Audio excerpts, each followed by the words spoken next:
Praise the lord. అందరూ బాగున్నారా? ఈరోజు దేవుని మాట చదువుకుందాం. ఆదికాండం 26వ అధ్యాయం 3వ వచనము.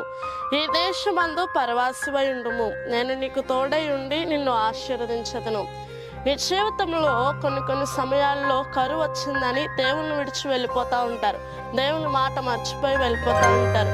ఇస్సాకుకి దేవుడు చెప్తా ఉన్నాడు, గెరారులో ఉన్నావు కదా, కరువు వస్తుందని ఐగుప్తుకు వెళ్ళిపోతావేమో, వెళ్ళొద్దు, ఇక్కడే ఉండమని చెప్తా ఉన్నాడు.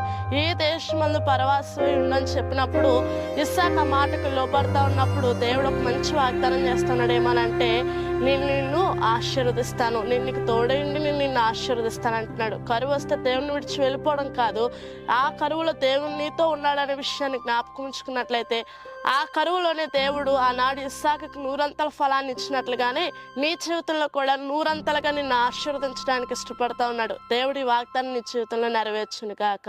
ఆమేన్.